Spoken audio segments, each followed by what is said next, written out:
Okay, so we are recording. Should we give these a quick little? Yeah. Just a little cheeky. You won't see much, but. Okay, and you obviously know what's what because I don't. Yeah. Well, Yeah. Vit, blonde. Okay. Cool. Saison, double. Yeah, and mine. So mine is this side, just to not confuse you. So if you don't know, you can just have a look at the name on the back of the bottle. You've done this before.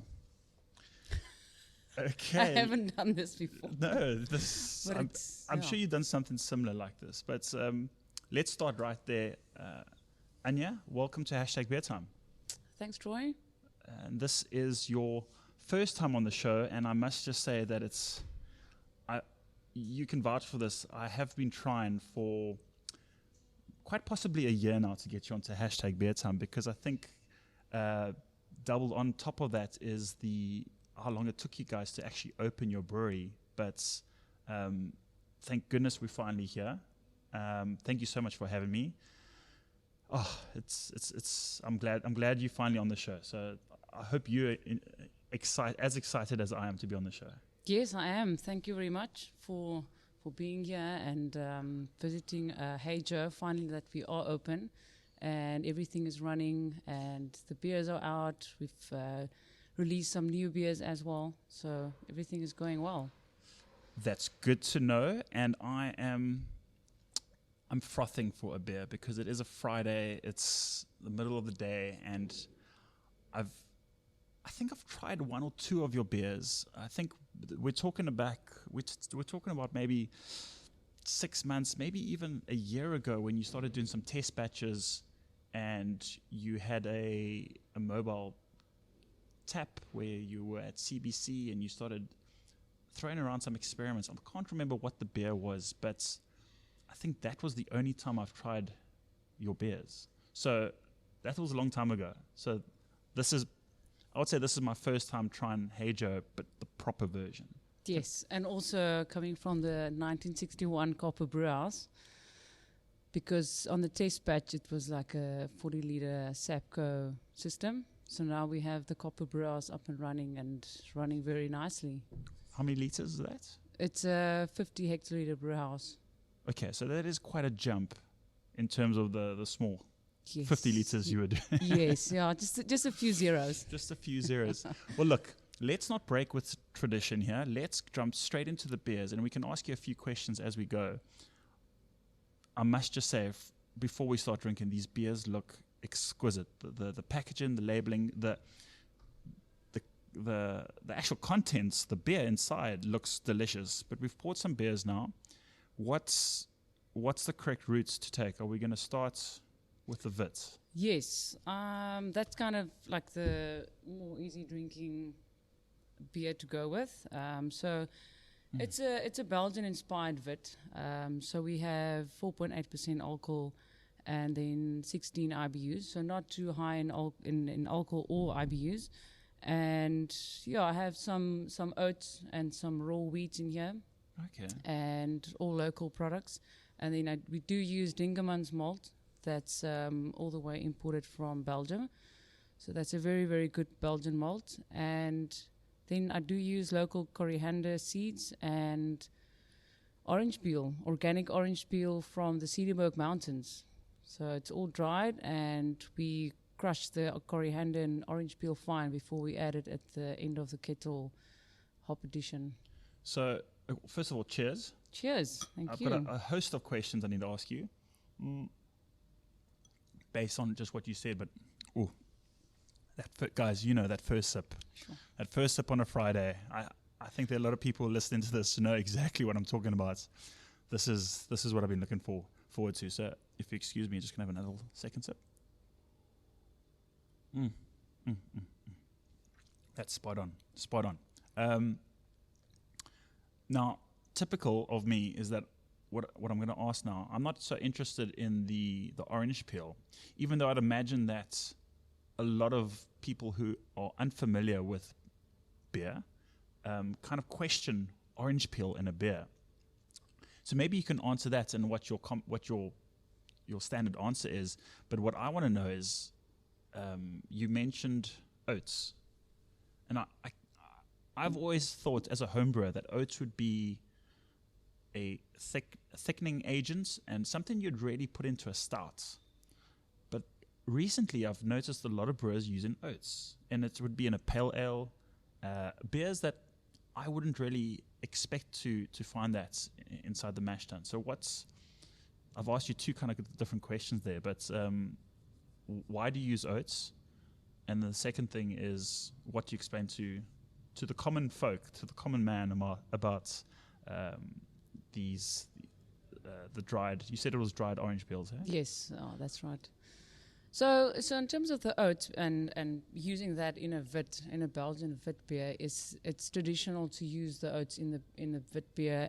You want that wit to be quite cloudy, and that's sort of part of the recipe dating back to like 100 years probably.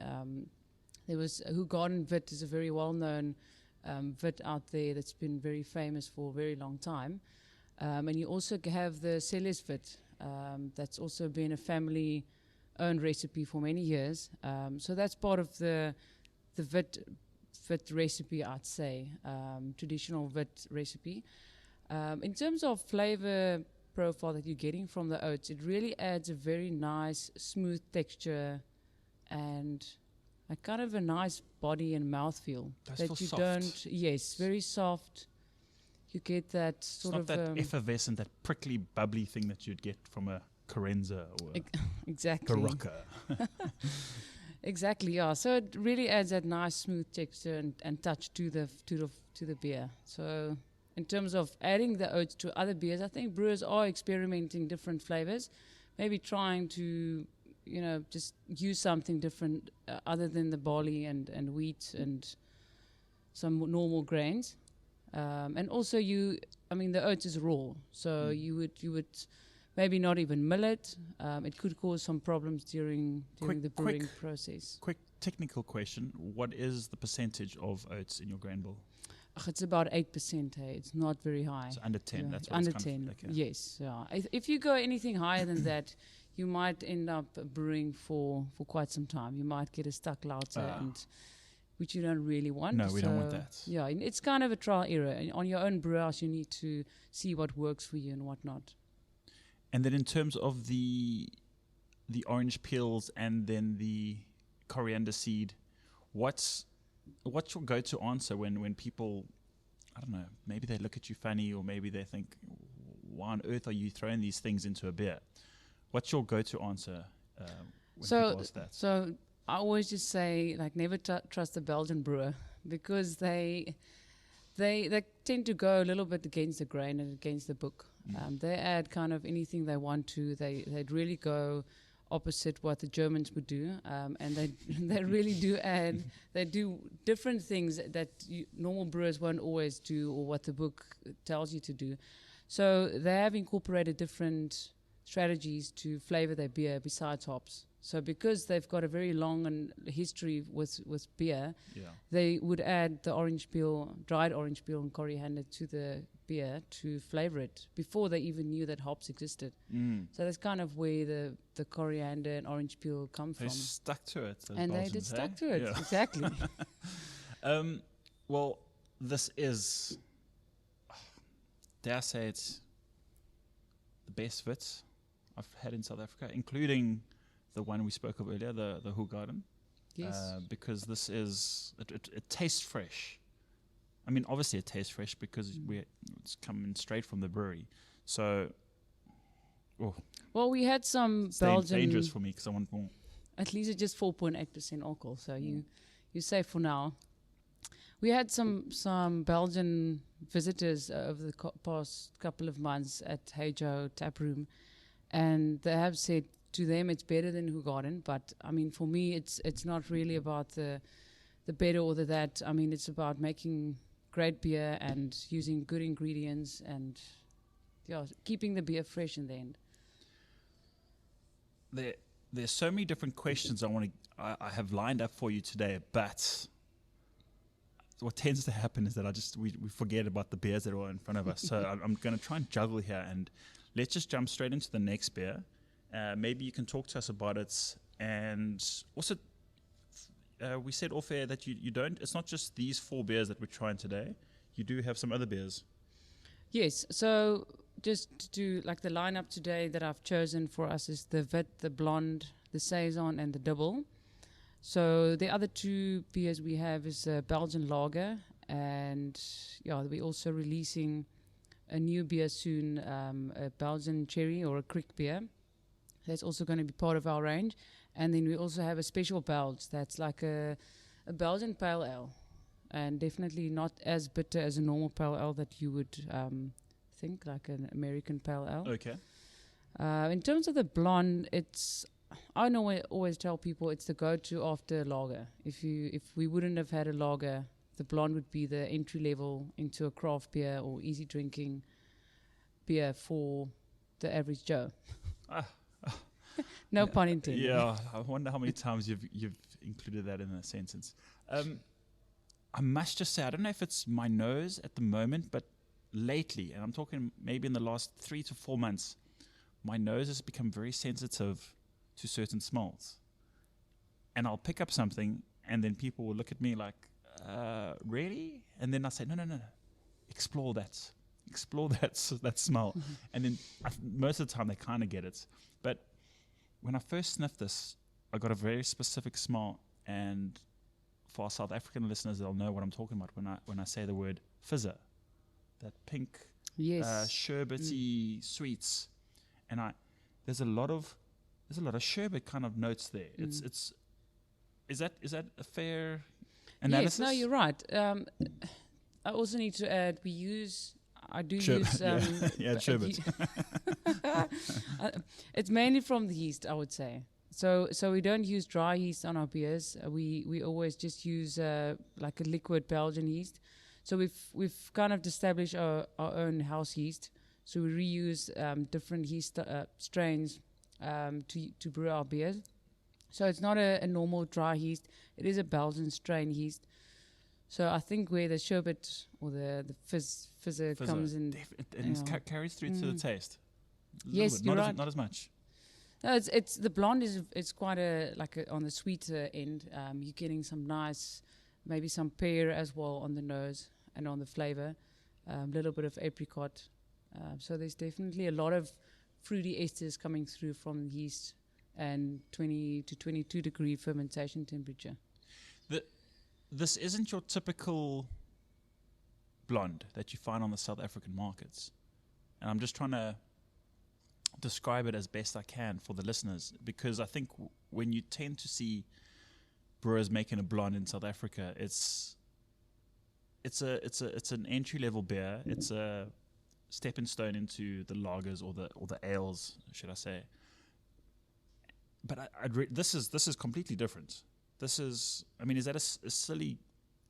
Was that a silly guess that's to say that this is obviously a Belgian recipe, so it's going to be a bit different. But it's what I'm trying to say is like it's almost like a pale ale version, but mixed with the blonde that we get here in South Africa, because it's quite complex. Yes, yeah. That's. I mean, normally blonde is quite an easy drinking beer, but once again, the Belgian brewers normally they never put themselves into a box to say that this is how the blonde needs to be and that's how the Wit needs to be. So there's quite room to explore within a beer style, and I've kind of followed the same philosophy. I don't want to put myself in a box, so that's where we say, "Hey Joe, it's a Belgian-inspired brewery." So it's based on Belgian style of beers, but it's not necessarily high in alcohol like all the Belgian beers. It's kind of toned down.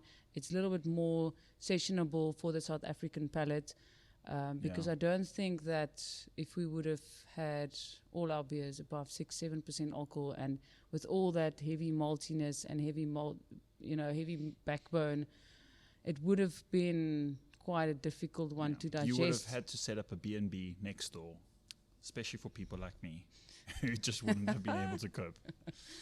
Exactly. Okay, you've touched on it a few times. You mentioned it once or twice. You spoke about the Germans. You spoke about how The Belgians, they're not restricted in a certain way. I want to know from you what it's been like going from CBC to Hey Joe. I don't think that's, maybe some people don't know that, but you were trained under Wolfgang at CBC, Cape Brewing Company, which is about 20 minutes away from here. But what's that been like, that step into German purity to open air fermentation kind of? It's almost like you really are crossing mountains, crossing borders into a totally different element of brewing. Or is it not so? Well, my role is completely different. At Cape Brewing Company, I initially started coming from food science, doing quite a bit of quality control, starting a bit more quality control and a small lab at CBC. We all do quality control. Exactly, yeah. Especially on Fridays. So then I was brewing there as well. It was my first job at a brewery, and basically my first real job after my studies. So I was very lucky to get a job at Cape Brewing Company and for Wolfgang to give me the opportunity. So I've really can say that I've learned from the best of the best, learned the right way, and I mean it's a big jump from what I used to do there as being an assistant brewer to Wolfgang, and working in a dynamic team like that with such a well-established brewery to starting a whole new brewery from scratch. Hey Joe has only been open for 4 months, but I've been working for the brewery for quite a bit longer, like more than 2 years. Yeah.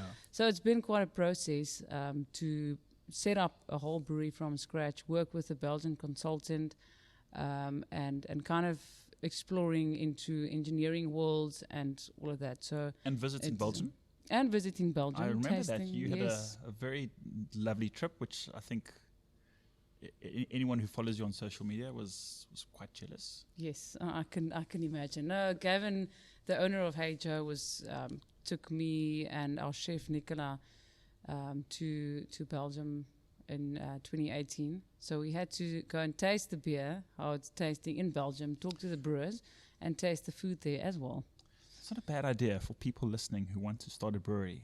And if you want to start an American-based brewery or I don't know, a German-styled brewery, then you can just say to your investor that yes, you should try and get an investor.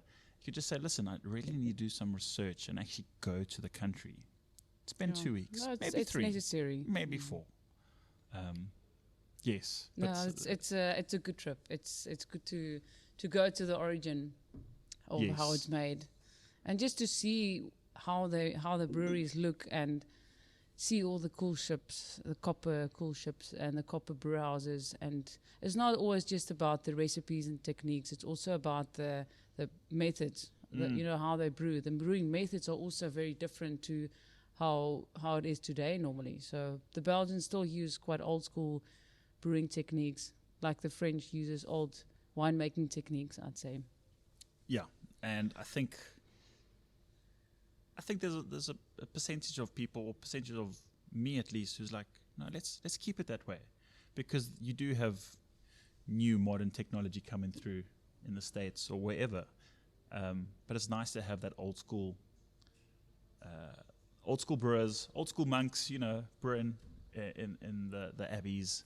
I'm getting my monks and abbeys mixed up here, but anyway, let's jump onto the next beer. And while you're introducing it, let's talk a little bit about your festival last week, because it was a big festival. It was the Woodstock Winter Beer Festival. It was big for me because I did almost a 3-hour show. I was very tired afterwards. I was actually exhausted. But I did actually want you to be on that show just to come say hi, but we just realized afterwards that, you guys were just swamped. You were so busy, which is, I think, fantastic. What was the public's reaction to Hey Joe at the festival in Cape Town? No, it was very, very good. We were doing very well in terms of, just beer sales and also just general interest. I think it's also we are a new brewery and people tend to be very interested in new breweries, but I think it's also the whole brand, the whole dynamic, the like being a Belgian-inspired brewery. There's not another brewery in South Africa, focusing on one style of beer or just Belgian beer. And we've really sort of taken on that risk to go that route. But I think it's something different, and we had very positive response at the festival, and we also had a very interesting beer that I've done a collab with a chef from Franschhoek. So Chris Erasmus, he's the owner and head chef at Foliage. Yes. And we made a mushroom beer, a mushroom Belgian double. So I think I had that. Yeah, it's quite a... I can't remember. Obviously, different. I can't remember, but I think I had that. Yeah, we went foraging for the boulette mushrooms that gives off a bit of a cocoa flavor. Oh, wow. So, yeah, it's a bit of cocoa and some raisins and quite some earthiness. Were they easy to find? They were actually very easy to find. I mean, Chris is big into foraging. So I've been on a trip with him. Well, a little scourge. What do you call it? Forage. Yes. Yes, that's the one. Yeah, so he's like a real forager. They forage for their ingredients in the restaurant basically every day. That's amazing. Yeah. So to me, the collab had to be, like I wanted to learn something from it. So that's why I approached Chris to... And you did learn something. Yes. You learned where to find all the mushrooms. and which mushrooms not to pick. Yes. Yeah, I've been there, done that. If you're not sure about what mushroom you're supposed to pick, just don't pick it. Just don't pick it, exactly. Okay, so this is your Saison. Before you told me about the Saison, I've got a pretty cool story to tell you. And I think everyone at Hey Joe will appreciate this. I was recording at the festival, and I'd actually finished recording. I'd packed up, and some guy came up to me and said, "Hey Troy, I just wanted to thank you for introducing me to Hey Joe." And I was like, "What are you talking about?" He's like, he was from Joburg. He was down for the weekend. He was looking for places to visit, and because he had listened to #beertime a few episodes before, I had mentioned this new brewery, Hey Joe in Franschhoek, that people must go visit. He actually went and came and visited the facilities, and he was so happy. So that's quite a cool. I myself was stoked. I know that's quite cool for Hey Joe, but I was stoked that there are people out there who listen to me and who took taking that advice and like, cool, going to visit places. So. Oh, well, thank you very much for that, Troy. Hopefully you'll have thousands of my listeners coming and pouring in. Yeah. Thank you very much for that. That was cool. Yeah, it's always, it's nice, the word of mouth, when people have a good experience somewhere, nice beer, nice food, nice staff. It's the whole package that always grasp people in and make them come back again and make them tell their friends and family to come again. So, next beer? Saison, yes. Saison. So the Saison is a farmhouse ale. So it actually means season in French. And it was brewed back in the day for the seasonal farm workers in an area called Wallonia in Belgium. But it's like in a French area, French-speaking area. Hence the word Saison. And there's also dried orange peel and coriander in this beer. The reason they've added it to this beer is because that's what they had left on the farm during that season. Very cool. So it used to be lower in alcohol, and over the years, brewers have kind of made the beer again and have kind of changed the whole recipe and style to make it a little bit high in alcohol. So, ours is 6% alcohol and 22 IBUs, so also not too high on the IBUs. You normally have a bit of a spicy character coming through. Mm-hmm. It's also normally a little bit more dry, but I've decided not to make it as dry as the traditional Belgian style. For instance, DuPont make a very well-known Saison, of Saison DuPont. And we actually tasted it in Belgium, and I must say it's quite much more dry than the Hey Joe version, but I think for South African market, the Hey Joe Saison is quite interesting. I do remember the DuPont now. I have tried it. So that's, yes I'm getting a slight little flashback. Yeah, it's like a black label with like round logo. Yeah, very. I will say I'm getting a lot of. I thought it was watermelon, but it's actually like a melon kind of aroma. It's like green melon, like a not spun speck or something. Or there's definitely like a strong melon, almost like a. Not a slash puppy, but like I'm trying to like think. I don't know why I've got sweets on my brain, but it's like a very like Yeah, you're right. Syrupy, but this is obviously the good stuff. It's not like artificial syrup and stuff like that. This is. I think it's also it's also a combination of the orange peel and the coriander and the type of yeast, because this is also liquid yeast, and maybe from the fermentation, warmer fermentation, could get some interesting esters from that. Do you? A silly question, but mainly because I don't know. Will these beers evolve? One, in the bottle. Two, will they evolve every time you brew a new batch? Or is the yeast pretty consistent? And do you have a yeast that you know that it's going to produce, for example, XYZ? Or is it, again, this is a silly question, but can we compare it to like a vintage on a wine farm where you have a certain year and a certain grape variety? Within that year, you will pick up different, I'm using a big word here, nuances and flavors.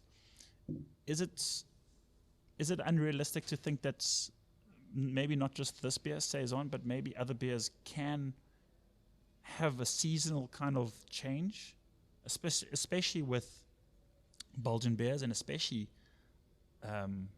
with open air fermentation or different examples? Am I smoking my socks? It's very interesting you say that, because people always say that beers and a lot of products needs to be consistent. Every beer, every time, it needs to be the same. But I tend to differ in a way, and it's weird also for me to say that, coming from a food science background where that sort of consistency and quality control is sort of forced within you. But I think for the Belgian beers, it's definitely open for that. I mean, if you're using the same yeast over and over again, it's like a baker having their beer going for many years. It's kind of this, it's sort of a living, alive culture. And once again, people grow and people change, and as do a living organism like yeast. So I think we need to not put ourselves once again in a box to say that it needs to be always exactly 110% the same. We must obviously try and get it similar, but if you think about raw ingredients like coriander and the orange peel, that's going to change with every season. So it's kind of like you need to obviously try and get it as close as possible to the previous batch, but you also need to let it go its own way and still not make great beer and make good beer, but have it its way. Except if it's not a good beer anymore. But I think in the beginning of any brewery, I believe you have to kind of find your feet, and maybe if you're not happy with the one batch, maybe do some tweaks in the next one, turn it to the way you want it. And I've spoken to other brewers that's also started a new brewery. I mean, this is also my new first for me to start a brewery. Mm-hmm. And they've also said, I mean, it's like 200 on the 200 brew going forward. They've only started to sort of find their feet, and where they're happy with all the beers, all the brews, the brew house, the whole brewery in general. So it's something that's not going to happen overnight. Yeah, now I've said it before on the show that I don't care which brewery you are, your first batch is never going to be the batch that you're happy with. Even a company like Newland Spring, which is SAB owned, when they did their first batch, we all knew that, well, when we all tasted it, it wasn't great, but now, I'm happy to go have a Jacob's Pale Ale or a Mountain Weiss, because they've developed it and they've got better at it. But something you did say in there, which I do like, and I'm going to highlight it in a tweet or something. But people do grow and people do change. I like that, and I like that analogy in terms of the beer, because Yeah, I think we're all changing, and things are happening, and our taste buds are evolving, and maybe sometimes we do start to pick up added flavors or aromas. I was worried that part wasn't going to make sense, but I'm glad that you answered in such a beautiful way. Yeah, there's always an answer to everything, I guess, hey? Sometimes on #beard, some not really. The saison is delicious. Again, it's not something that the South African brewer or the consumer is used to from a South African brewer, because it's not funky, but it's not chewy, but it's got little elements or hints of those characteristics in the beer, and it's very sessionable. You said it's 6%, eh? Yes. Okay. Yeah, it's on You can the start to core pick that up. range. Besides the double, it's actually the highest alcohol in our beer range, in the core range. Besides the double, so it's actually funny because people, they don't understand the style yet. And initially, when we were talking about naming our beers, we were thinking to give it all like a different name, and then to say, well, it's saison, but it's maybe got a different type of name. And we decided not to do that, to just start our core range and enter the market as you call a vit, a blonde is a blonde, saison is a saison. Otherwise, you're really going to confuse people. And I think that's where we really need to work on educating people, to explain them what is a saison and give the background of it. So that's what we have lined up a few things for the future to really explain people during events at Hey Joe to appreciate the beer for what it is, because it's different to the styles that most people know in South Africa and in the craft beer industry. But I think that's where you're pushing the boundaries of the craft beer drinkers in South Africa to really teach them something new and something different. Although it's something old, but it's still something new to South Africa. Well, I'll take that one step further by adding on to that and saying that, the South African consumer has had these beers. They've drunk a Wits, a Blonde, a Saison, and a Double. But I don't think they've drunk a proper version. Unfortunately, I think there's a lot of guys who've made some decent beers, but they haven't been, by international standards, a gold star. And yes, I think it's great that the brewers are pushing those boundaries and are trying to experiment and with what resources they have, and they are trying to hopefully evolve their recipes and get to that gold star. But I think what you guys have got here, and I'm not just saying this because you're here and we having beers, but these beers are the gold stars, and this is you hope that people who've already tried a Wit, a Blonde, a Saison, a Double across the country aren't scared to come back and try your beers,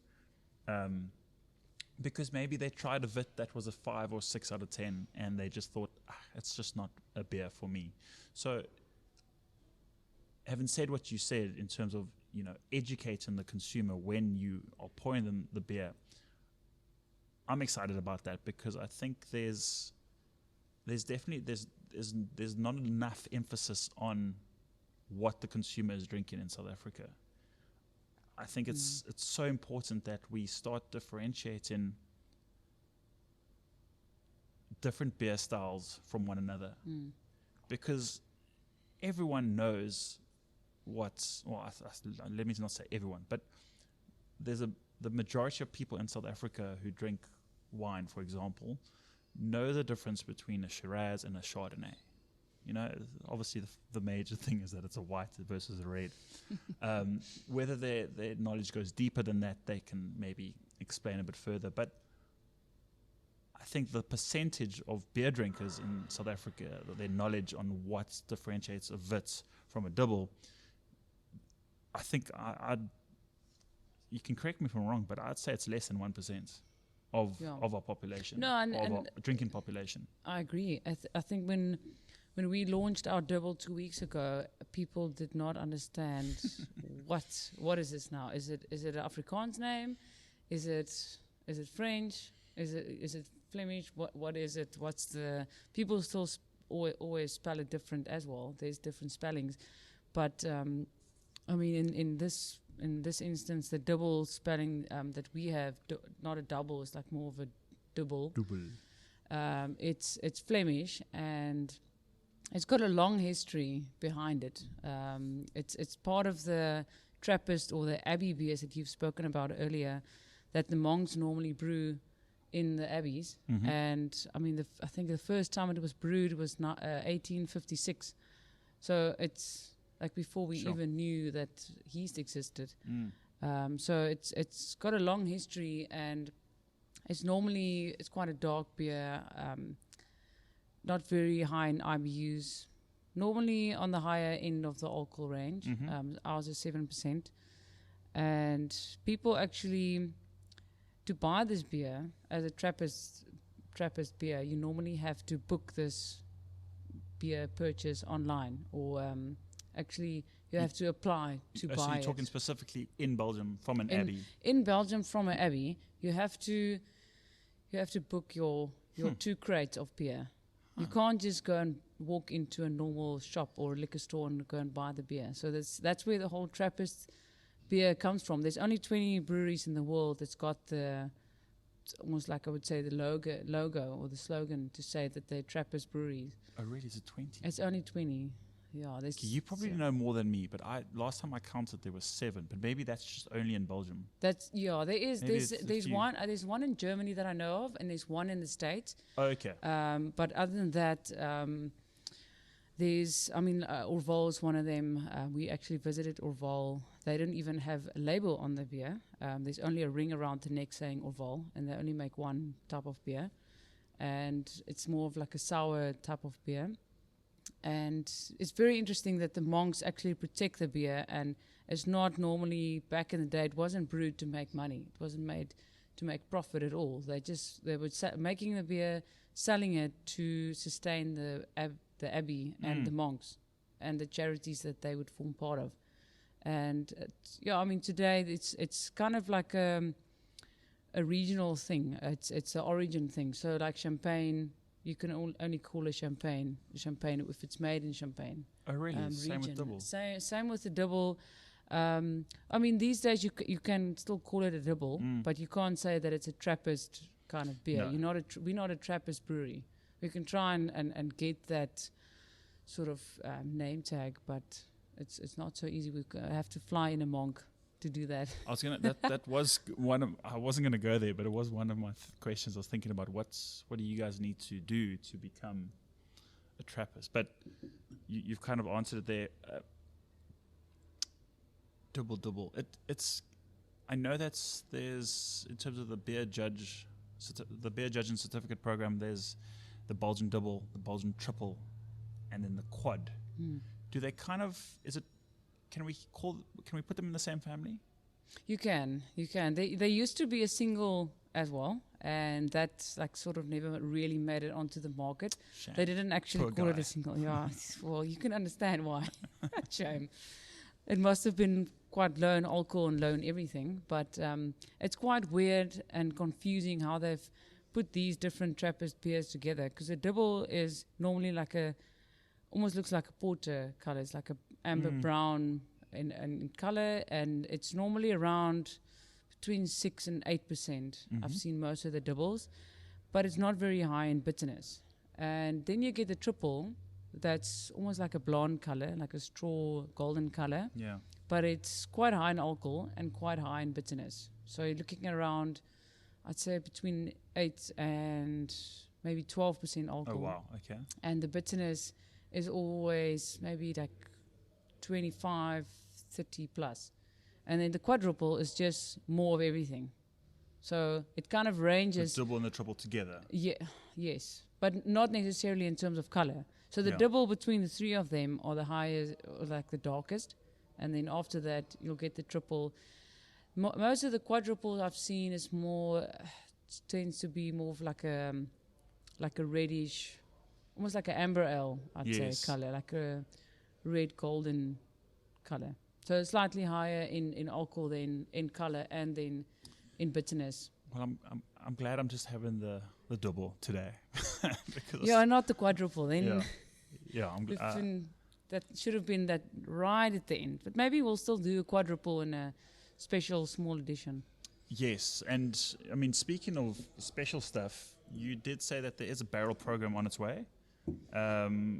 Is that public knowledge? Yes. Can we talk about that? No, we can definitely talk about it. I've showed it to many people, and I really hope we can get it going soon. Oh, wow. But with all the other challenges of getting our copper brew house going from scratch, and I mean, it's really been a process of getting this brewery up and running in terms of it's not a turnkey project. So between Bert van Hekke, our Belgian consultant, Gavin, the owner, and myself, and a bunch of different other people, like engineers and people working on the project, it's been quite a process to get it all up and running. Even Seth that built the building, the whole brewery, he also helped everywhere. Like on the day we made the first brew that we now call Brodermakkerplan instead of Boermakkerplan, Seth also had to help us with the motors and the pumps to make them work. So it's really like I would say it's like going to a market and you choose your cheese and your charcuterie and your bread at all the different stands instead of walking into Woolworths where everything is just there under one roof. So it's like, and also driving like an old vintage car. It's really going back in time. Everything is manual and it's slow brewing. You appreciate it. Yeah, you appreciate it. It's very hands-on. There's no fancy. There's some stainless steel that looks fancy, but the rest is mainly copper, and the methods are still old school.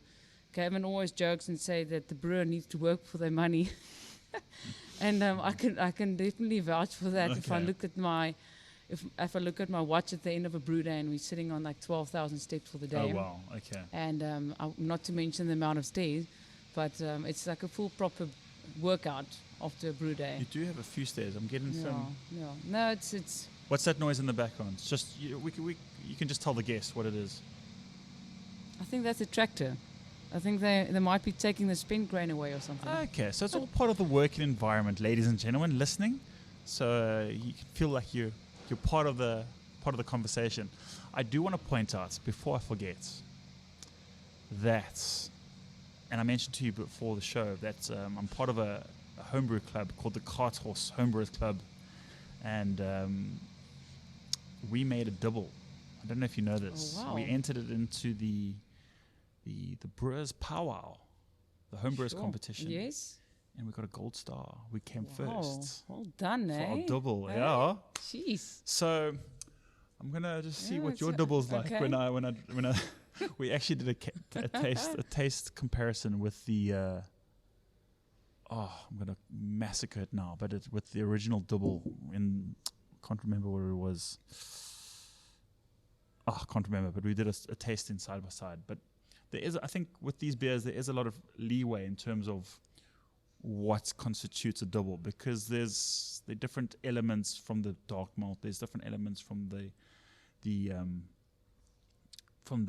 alcohol and the yeast. Not so much the hops, but yeah, there's quite a big. It's quite a big range. Yeah. Yes. And a lot of Belgian brewers also use the Belgian candy sugars that's made from the beetroot sugars, and that's how they actually get away to make high alcohol beers, but it doesn't taste like a 8 or a 9% alcohol beer. Beetroot sugars. Yes, so it's derived from beetroot, and that's how they get their sugars from. So it's basically the cheapest sugar you can get in Belgium. It's like we have our corn, maize, yeah. and our type of sugars in South Africa. So Really, I don't want to say if I this. know that. I'm just gonna say no. I don't think I knew that. The reason why the Belgians started using sugars is that the authorities brought in the malt tax, so they were getting taxed on the malt and the amount of malt that they're using. So they started to get clever, and they said, no, well, then they're just going to start using sugars, and then using less malt, so less tax. So that's like I don't want to say this, but it's the truth that they are very cheap brewers, but they still make great beer. But when we went to Belgium, we went to this one brewery, and won't mention the name, but I just asked the brewer, why are your fermenters horizontal? And his like one-liner answer was that they didn't have enough roof space. Literally, the building was too low, and they just decided to put the tanks horizontal. So obviously, wonderful. in brewing terms, that's like a big difference in terms of heat settling and flavor profile. So, they just... And the beers were good? And the beers were great. Okay. They still make great beers the way they do in their own way. And I think it's quite nice. I like that sort of that laid back philosophy. They focus on a few things that's very important. I mean, always oxygen is a it's like a no-go in beer. Yeah. And there's a lot of and cleanliness and hygiene that's always, on the top of the important list. But in terms of anything else, anything goes. Just anything goes. I do recall now this beetroot sugar because I once tried to make Belgian candy, which is and if you're a home brewer, you would know that it's like a hardened sugar. It's almost, you invert the sugars, you boil it, and it's almost like a syrup, but it goes hard.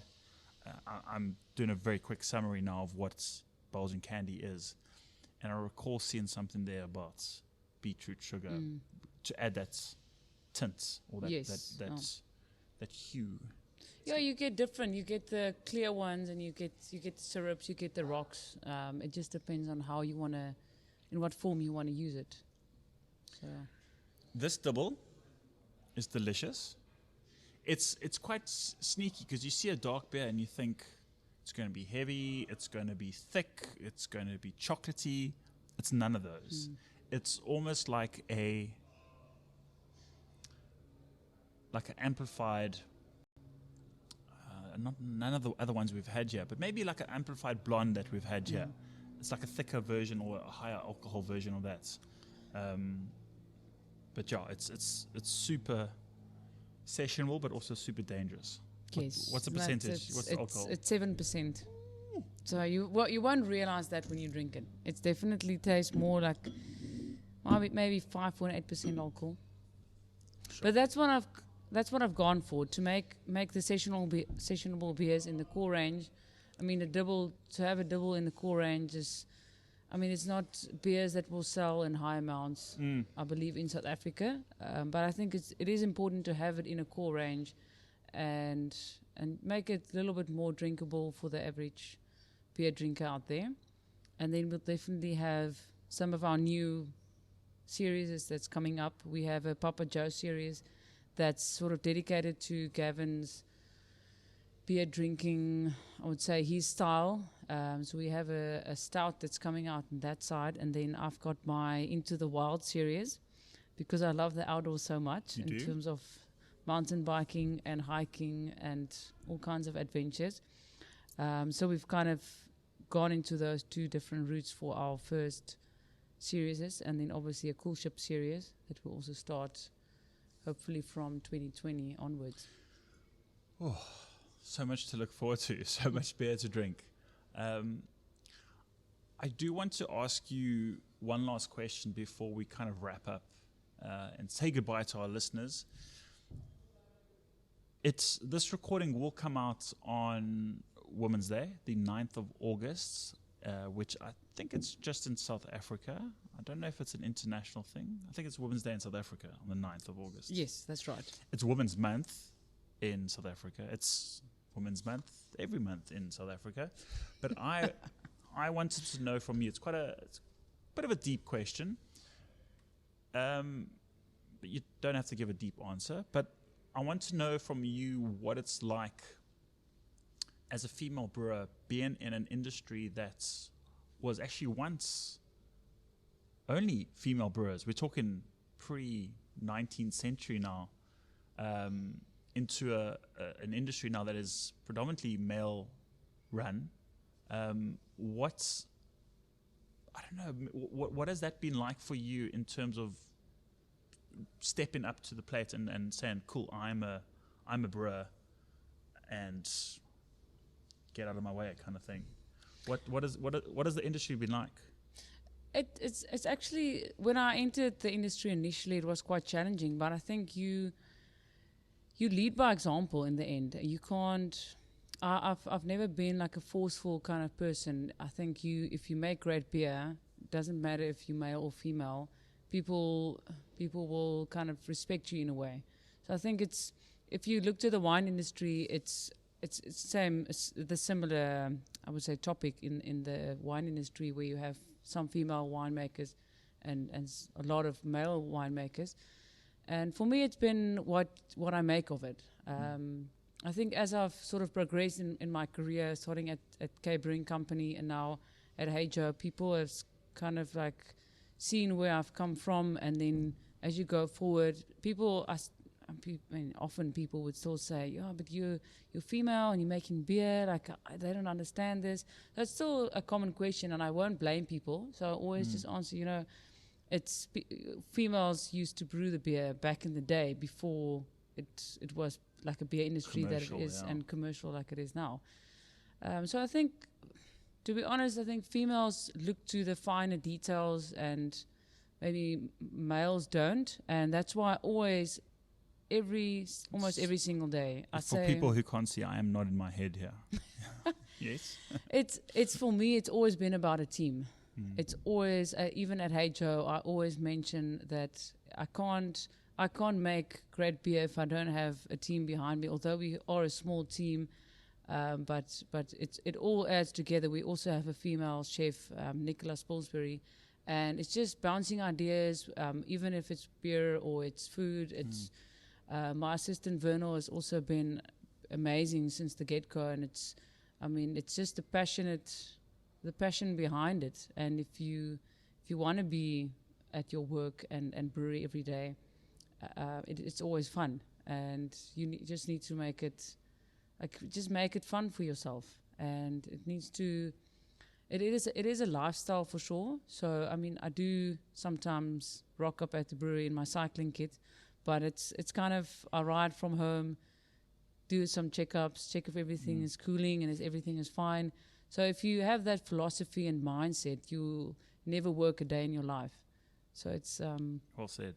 Yeah, it's never. It's in terms of a gender thing, it's not been a problem. The South African craft beer industry has never made me feel that I'm a female in a male industry world at all. Yeah, but I would say it is, for me, I think it's pretty badass. I don't know why, but I think I would love to see South Africa as the leader of female brewers in the world. And I think we've got a good foundation. I don't think that's an unrealistic goal, but I really think South Africa does have the potential to become like the leaders when it comes to that kind of thing.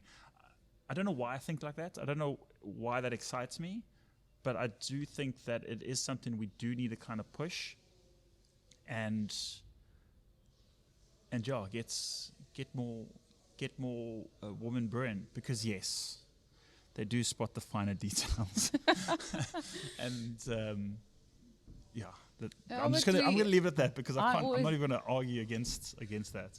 Yeah, but I think it is in the end about a teamwork. I mean, we can't carry heavy stuff again, so we don't always think maybe in the most practical way. Some women do, and it depends how you grew up. And like, luckily for me, I've got a dad that's like, he makes everything at home. He's so good with woodwork and steelwork and everything, and I've always learned a lot from him. And yeah, I think, and my mom as well. They such an amazing team, and they're just like this perfect version of how male and females work together in a team, and that's what it's about. If the one short maybe something, the other one will fulfill that, and it needs to be in a working environment the same. It can be the same.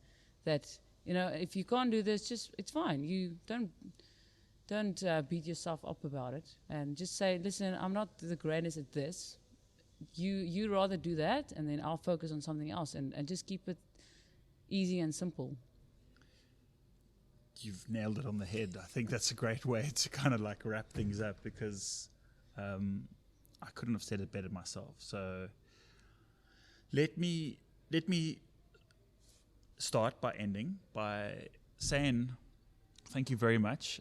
These beers that we've had today are, I mean it, they're all gold stars. They're fantastic beers. You've done an amazing job here. And again, for the people listening, if you don't know about Hey Joe, seriously, I recommend it hands down. It's one of the most beautiful places, one of the most beautiful breweries in the most beautiful parts of the world. In Franschhoek, in South Africa, there are a lot of people who love Franschhoek for some reason. Or maybe just I say that because I've grown up in the area, but there are a lot of people from outside of Cape Town area who just love Franschhoek. I suppose it's me in the KwaZulu-Natal Midlands. You know, you fall in love with a place that you haven't been to. Anyway, I'm rambling on. Anja, thank you very much. And I'm super stoked to see what else you bring to the table in terms of future projects. But for now, you guys have done an amazing job.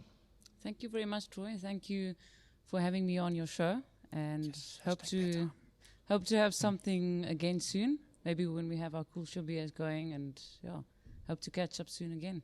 Cool. Thank you very much. And to all our listeners, thank you very much for tuning in, and we will see you again soon.